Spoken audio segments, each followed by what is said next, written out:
It was hot and still, an August night in the middle of April.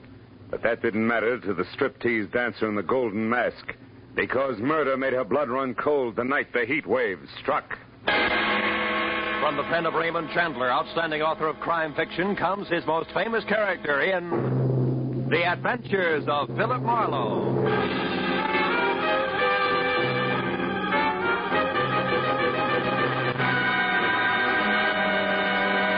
Now, with Gerald Mohr, starred as Philip Marlowe, we bring you tonight's exciting story, The Heat Wave.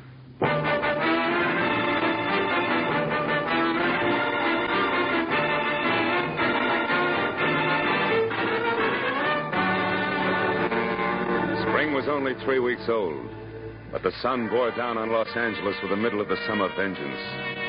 At noon, it was 102 in the shade, and by 3:30, with doors, window, and shirt collar all open as far as they would go, I still sweltered in the kind of heat that wilts both your clothes and your character, as I tried to make sense from the crisp words of a telegram I just received from one Karen Driscoll, Jr., no less, of Nob Hill, San Francisco.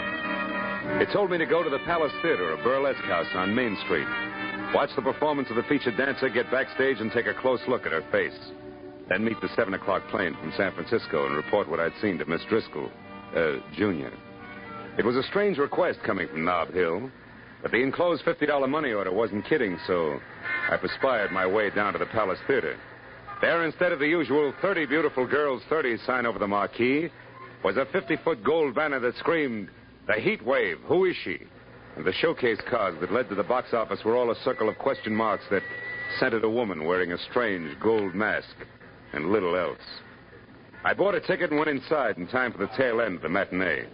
A baggy pants comedian was just winding up a corny south of the border routine as I sat down. But there was Manuel, my brother, manual labor. he was the laziest man in all Mexico. Yeah, until he got a job shooting bulls for the government. He shot 800 bulls a day. Yeah, that made him the biggest bull shooter in Mexico City. The comic kicked the crown out of an oversized sombrero in a hybrid hat dance and then galloped off into the wings. After reminding myself that I was here on business, I sat down again as a personality boy in brown flannel and a yellow shirt stepped into the spotlight with his arms raised. Ladies and gentlemen, you're now privileged to witness one of the most unusual and breathtaking spectacles ever presented on any stage. In a moment, you will see her, the woman of mystery, performing exotic rites to the pagan sun god of the Incas, exactly as they were performed 3,000 years ago in the strange temples of the Andes. But who is she? Who is this woman? And who knows what secrets lie behind her mask of gold? The Palace Theater presents the masked marvelous, the beautiful, the dazzling, the mysterious Heat Wave.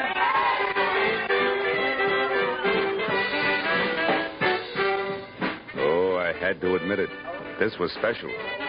She was the color of alabaster and as supple as a cat, and as she moved across the stage, she got more convolutions out of her two arms than a restless octopus could with 8. Her costume from the neck down was about as sheer as a new spider web, and above that, and covering her face completely, was a gold mask, grotesque and glistening.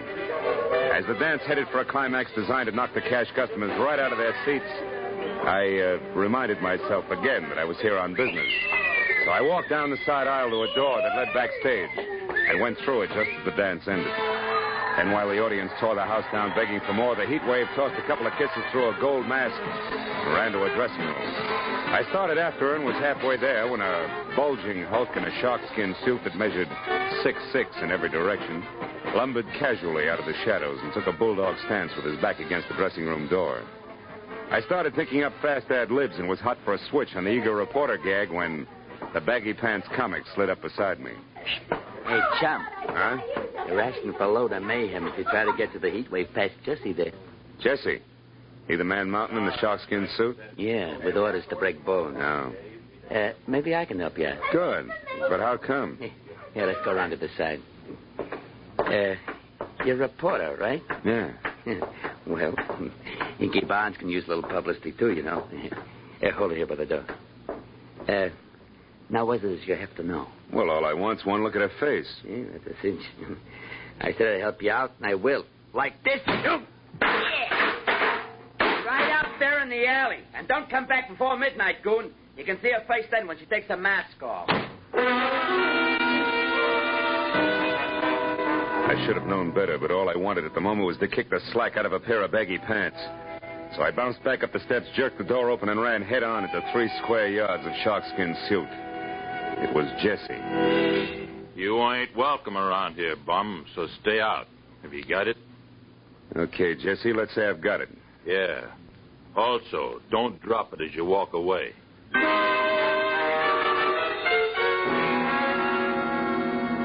I was glad to remember that I had a client to meet at the airport. So in spite of the fact that the heat wave's face was still a well-kept secret behind a gold mask, I took Jesse's good advice and left.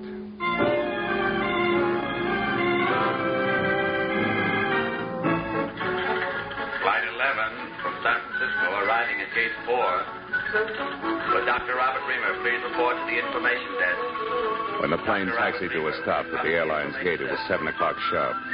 And as the passengers unloaded, a tall, sinuous brunette with arched eyebrows, an imperial gesture, and a hat that had kept some imaginative milliner out of the red for several months had to be Miss Karen Driscoll, Jr. I introduced myself, ushered her to the cocktail lounge, and when a Gibson sparkled in front of each of us, she got down to business. Well, Marlowe, did you see her? Yes and no. I have a photograph here. Look, is this the same girl? It's a headshot. It's pretty, but no help, Miss Driscoll. You didn't see her face then? No. Look, Junior, do I refund your money now or start asking questions? Don't be ridiculous. I must know who that girl is, and I'll tell you why. This picture is of my sister, Midge Driscoll. Oh? Think your sister's the heat wave? Yes. Oh, she's doing it to humiliate me, Marlowe. Tomorrow I'm being married to a man whose family is distinguished in diplomatic circles. No? And this burlesque heat wave woman is to be revealed at midnight tonight. If she is my sister, can you imagine what the papers will do with that story tomorrow morning? Yeah, some wedding present. But your own sister, I don't get it. Why? Oh, it's an old hate, Marlowe. Midge lost a love affair, and I won it. Years ago. She's never gotten over it. Oh. And she's done things before. The day I was elected president of the Metropolitan Club, she faked an elopement with my chauffeur. The night of my engagement party, she rode a horse into the Flamingo Room. A brawl started, and she spent the night in jail. I see what you mean, but this heat wave's got a lot of talent for burlesque. A lot of experience in a line. In fact, she's a sensation, let's face it. So what makes you think it's Midge, a hunch? Oh, no. I found the name Tracy Lake in her apartment in San Francisco. He's the manager of the Palace Theater here. I learned that from a newspaper story in which Josh Freeman... Josh Freeman? Yes, the big producer. Oh. He's supposed to be bargaining with Lake for his heat wave discovery. Oh, she's done a thorough advance publicity job, all right. What if she turns out to be his sister? What then? That's my business. I know how to make money talk, Marlowe, and I've more than enough for a polite but firm conversation. Your job is merely to find out for sure, between now and midnight, if my sister actually is this heat wave. I'll take care of everything else.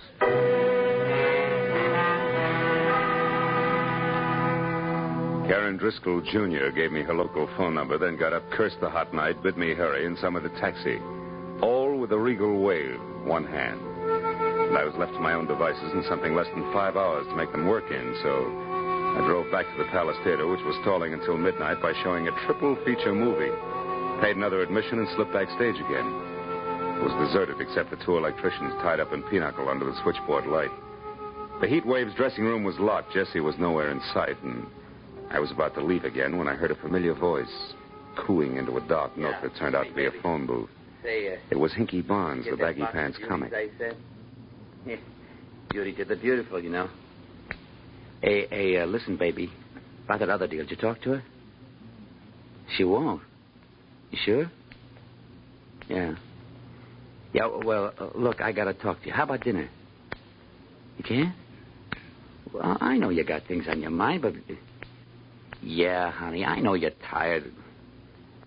Well, okay. Don't worry, things are gonna be okay. You'll see. Bye-bye, baby. Hey, Hinky. Oh, you again. Yeah, that's right. That brings us up to date, even Steven. Now, get this. First, I'm not a reporter. Second, I represent Josh Freeman's office. And third, I haven't got all night. You mean Josh Freeman, the big producer? Know any other Josh Freeman? I want to talk to Tracy Lake about the heat wave, but I want to see her before I talk. Is she here? No. She won't be back until the big midnight show. Where's Tracy, then? He's home. The Toppet House out in Wilshire. About 2 blocks down from Arthur Murray's. Hey, but listen, tell me something. Is Josh going to make a star out of her? With a talent like hers? What do you think, Yankee? I left Hinky with his mouth hanging open and the fire of ambition burning like an alcohol lamp in each eye as I drove out to the Toppet House on Wilshire. Leaning on the bell at Tracy Lake's apartment, I got ready to be a hard-hitting, practical-minded producer's right-hand man. Yeah, what is it? Tracy, my name's Marlowe out of Josh Freeman's office. Caught the heat waves act this afternoon, willing to wrap her up and take her home right now. But not sight unseen. Who is she? Wait a minute. Huh? You say you're from Josh Freeman, Marlowe? That's right. And I got a blank check right here in my pocket. Authorized to fill it out unless you're completely unreasonable. I see. Well, now, look, Marlowe, this heat wave thing is going over 1,000% better than any of us expected. Yeah, I know. But you see... Price is high already, and the bids have only started to come in. Oh, excuse me. I just opened a bottle of Paul Masson over there. Help yourself, Marlowe. I'll be right back. A perfectly good telephone sat within an arm's reach of Lake. But instead he went down the hall to an extension and closed the door behind him. It was distinctly malpractice, but time was running out on me, so I picked up the phone and listened. Is Mr. Ridgely the jeweler? Oh, yes. What is it, Ridgely? The bracelet you selected is ready now. We can deliver it immediately. Fine. It goes to Miss Nita LeVar, 44 Edgewood Terrace. Oh, enclose a card. Don't worry, darling. You're my real heat wave. Sign it, Tracy. Lovely, lovely. And the engagement ring? The sunburst? Yeah, that's for Miss LeVar, too. But deliver that to the theater at midnight. You got it? Yes, indeed, sir. Thank you. And congratulations. Tracy Lake and Nita LeVar. Who might she be? Sorry, Marlowe, a little personal business. Now, you were saying... Yeah. I was saying I can hand you a nice fat check if this mass marvelous is really okay. You're building up to quite a surprise, Tracy. You must have something. Yes. Indeed I have, old boy. Plenty. Yeah? I can't reveal the lady's name until midnight. All right. Play coy. What's her background? Has she got class? Class? Marlowe, you wouldn't believe it. Not blue book stuff. Society girl in burlesque? Why, anything's possible, Marlowe. Sure. She could even be from Nob Hill, huh? Why, yeah, like I said. Anything's possible, sure. Okay, Tracy, that's what I wanted to find out. See you after the unveiling, and you got a great night for it. Oh, Marlowe, I suppose Big Ed Peters is in on the deal as usual, along with Josh? Yeah, it's a regular Josh Freeman deal, just as usual. See you later, Tracy.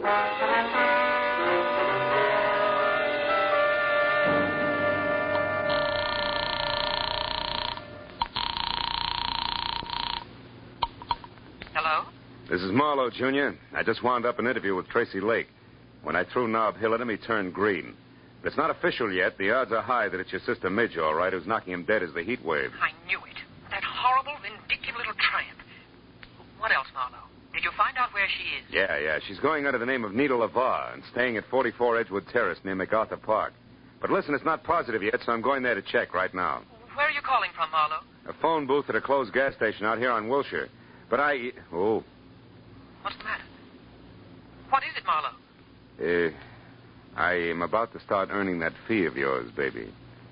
300 pounds of muscle in a sharkskin suit just walked up. Goodbye. Hello, Sonny. Well, my Piltdown pal. So the boss was right. You're just a cheap, nosy reporter, after all. It's cramped in there, ain't it? But you're not getting out, Bub. Now, wait a minute, Jesse. It's a hot night. Let's not work up a sweat, huh? Don't you worry about that. Mr. Lake pegged you as a phony nosy, and that's bad. What do you mean, phony? You said Big Ed Peters was in on a deal with Josh Freeman. All right, what about it? Big Ed's been dead for 12 years. And you know what? He's still going to look better than you are 30 seconds from now. Oh!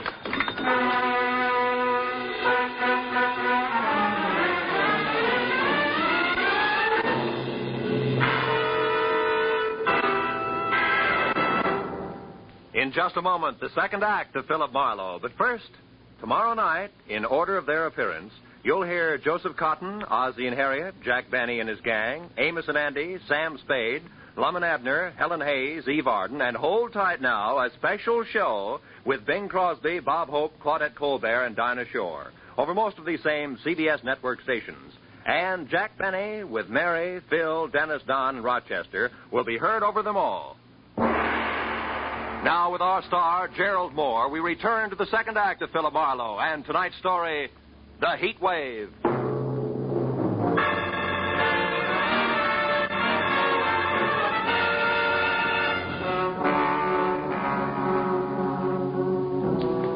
When the little man in big iron boots who were kicking at the lining of my temples finally quit, and I dragged myself back up to the vertical, Gargantua was gone. And I was sure of only two things. Tracy Lake did not know that I was anything other than a nosy reporter, and second and more important, it was time for me to head for Edgewood Terrace and the lady known as Nita LeVar.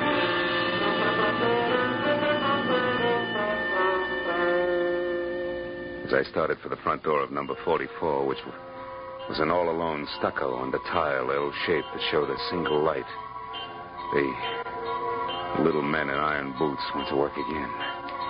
It reminded me that it might be healthier if I first found out exactly what was waiting behind the mat marked welcome. So I made a wise circle around to the back, then in closer past a whispering huddle of palms through a flagstone patio that led to a short flight of also flagstone steps. But there, when I was only a few feet from an uncurtained window, I stopped at the sight of something I hadn't expected. It was the body of a woman lying in a twisted heap at the bottom of the stairs. When I moved closer, I saw that the ugly cut on the side of her head that had killed her had come from the jagged edge of the last step. I also saw that the woman was Midge Driscoll. Next to the body, there was an overturned, crushed sprinkling can, which meant that she could have fallen to her death accidentally. Also, it could have meant that if murdered, her killer had overturned and crushed the sprinkling can as well. I was somewhere between the two thoughts when I heard a car brake to a stop in front of the house. Then high heels on a cement walk. I quietly moved around to where I could see something tall and blonde who, in a better light, would have been better looking. Good evening. What? Who's there? Name's Philip Marlowe. Mean anything? Nothing. Then try this. I'm a friend of Midge Driscoll's. Midge? I never heard of anyone by that name. I'll bet. Step up a little closer, honey. Now, wait a minute, Mr. Bright Eyes. Midge! Yeah, Midge. And Driscoll. Name you never heard of, remember? Now, what do you say? Do we play it straight? Yeah. I'm Nita LeVar, Mr. Marlowe. Baby, you're getting in deeper by the minute, and by that I specifically mean that Midge Driscoll here and Nita LeVar are one and the same. Oh, you're crazy. I know my own name. It is and always has been Nita LeVar. That's Midge Driscoll. All right, since you've grown so cooperative, maybe you can tell me why she's dead. Oh, it could be that she fell down those stairs. An hour before her unmasking is the heat wave? Heat wave? You know an awful lot, mister. How come? It's strictly business. I'm a private detective with clients. We'll talk about that later. Right now it's time to go in and call the police. And don't tell me you can't find your key. Don't worry, private detective. I won't. Here, catch. Got it. Now, let's get inside. But let's not call the police, huh? Why not? Are you afraid that they'll... Oh, I see what you and that pretty little gun mean. I'm glad. I'd hate to have to shoot you. Why? Want a night your quota? Don't be funny. I didn't kill Midge. Then why no police? For a very good reason. Until tonight, Marlowe, I've been the heat wave. The substitute heat wave for Milady there, who didn't have the time or the talent for the build-up to the great joke she was going to pull on her sister. You mean you were the one I saw today? The one everybody saw every day. And liked. Liked so much the business boomed and all the heads in the front row weren't bald. Which has what to do with me calling the police? In general, everything. In particular, my career. I tried to get that crazy kid there to back off and let me go on with the act that she'd kill after one performance, but no. Miss Bunny Moneybanks wouldn't hear of it. Now that she's dead, you're in, is that it? Solid. And that's also the reason why I don't want to spend the next 2 hours talking to cops. So go on, put the key in the lock, turn it, open the door, and walk in. What happens then? Then, Mr. Marlowe, we call Tracy Lake and arrange for a playmate for you. Playmate named Jessie, maybe. A playmate named Jessie. And no, maybe.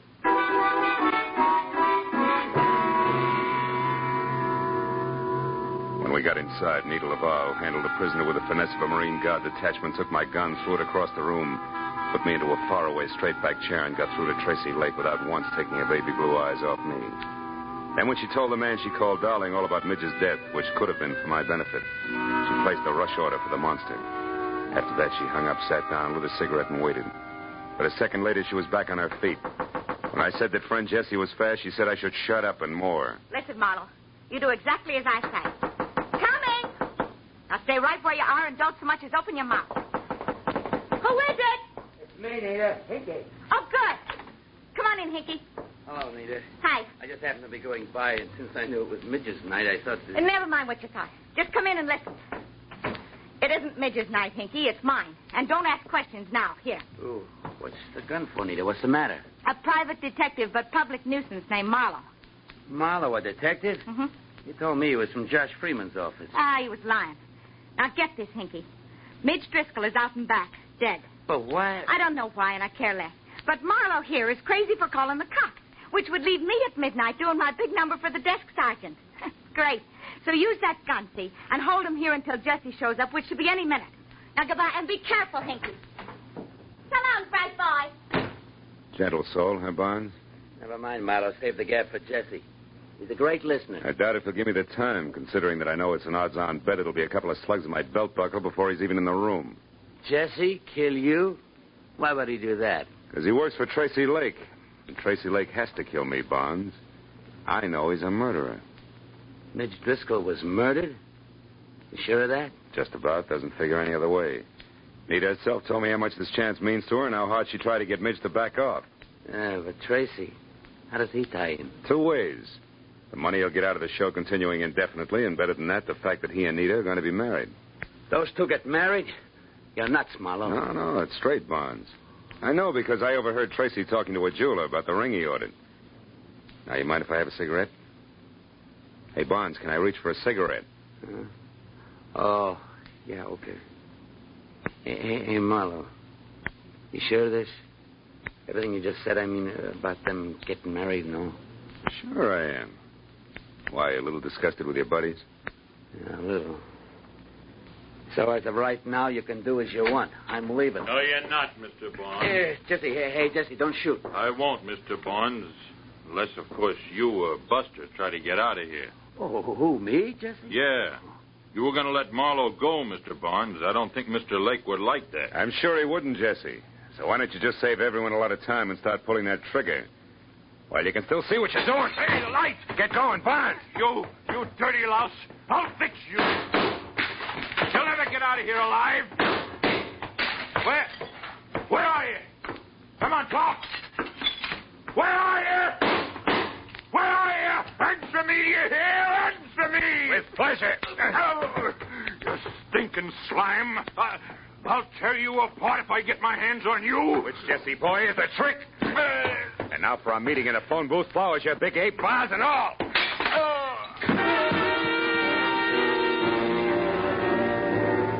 After I got some lights on and found my gun where Nita had tossed it when we first came in, I checked Jesse over once to make sure that he was neither dead nor too alive. Then I started for the door. But there, even as my hand closed over the knob, I stopped. A crazy thought from I don't know where wedging its way into my mind. I turned back toward the room and stared at the flower and vase-strewn form of the ape that covered half the carpet. Then slowly the wedge broke through and there was light, lots of it. The kind in which I could see why Midge Driscoll had been murdered. And more important, why I had to get to the Palace Theater in Nita Lavar before murder happened again.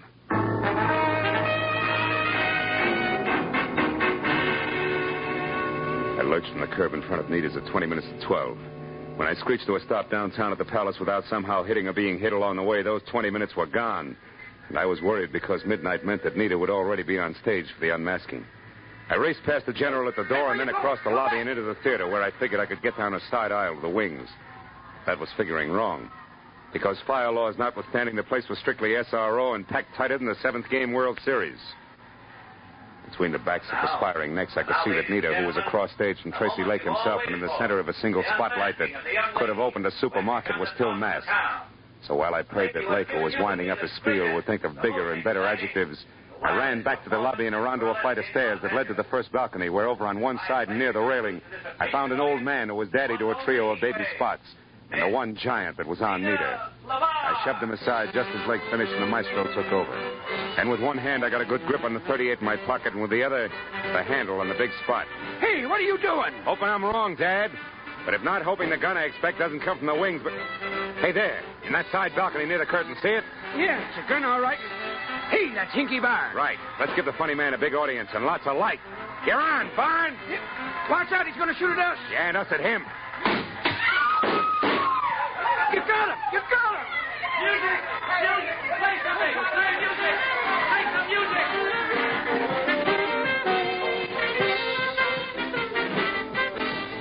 It was 20 minutes of bedlam. Police, music, and 2 quick numbers by Nita LeVar, all of whose shaking was not routine. Before the Palace got back to the quiet business of being a burlesque house, and the show went on. It was another hour and 20 minutes before it was all over, and the theater was empty and dark, except for a work light on the stage where Nita, Tracy Lake, and I were sitting in the middle of a papier-mâché Inca civilization. Well, Marlowe, the police say that Hinky's going to live for a while. Can't figure the guy. Never knew he felt that way about Nita here. Neither did I. I was always okay to him, and I knew he cared some, but that's as far as it went. With you, Nita, yeah. But with Hinky, it was something else. Something strong enough to make him kill Mitch Driscoll so that Nita would get a big chance, eh, Marlowe? Mm-hmm. And when he found out through me that you two were going to be married, he realized that the murder he had committed was for nothing. And now he was going to make one count. So he turned on you, Nita. How did you find out in time to get to him before he could make a try for Nita? The way the guy sagged when I said you were going to be married told me all I had to know. But it was cinched by the American beauties draped around Jessie. American beauties? Flowers? Yeah. See, I remembered a phone call Hinky made. You, Nita, had been the lady he'd talked to and loved. From there on out, it was a little better than a shot in the dark. 2 shots in the dark, Marlowe. Good ones that are responsible for Nita still being here with her. Thanks, fella. Yeah, Marla, thanks a lot. Don't mention it. After all, I was paid for my work, and besides, that dance you do, Nita, belongs to posterity. Ah. Good night.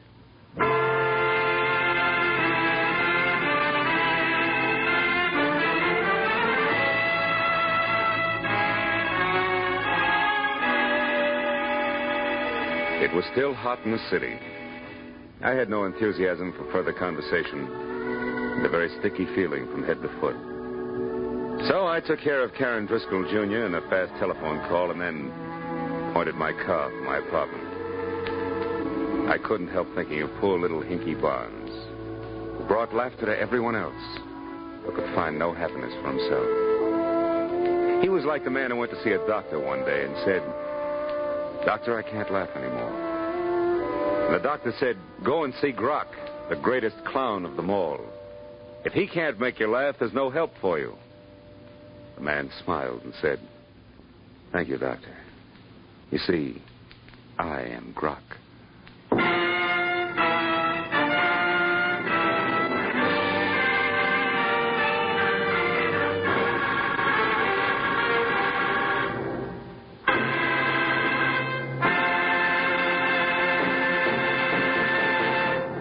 The Adventures of Philip Marlowe, created by Raymond Chandler, star Gerald Mohr, and are produced and directed by Norman MacDonald. Script is by Mel Donnelly, Robert Mitchell, and Gene Levitt.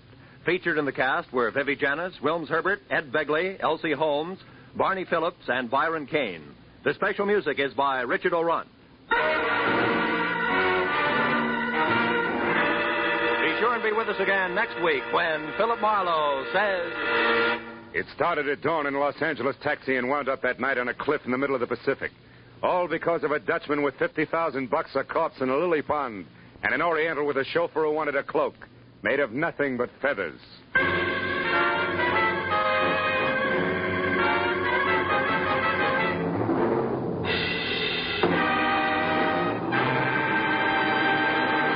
In just about an hour from now, $50,000, the biggest jackpot in radio history, will be waiting CBS listeners from coast to coast on the Sing It Again program over most of these same CBS network stations. This is Roy Rowan speaking. Now, stay tuned for Gangbusters, which follows immediately over most of these stations. This is CBS, the Columbia Broadcasting System.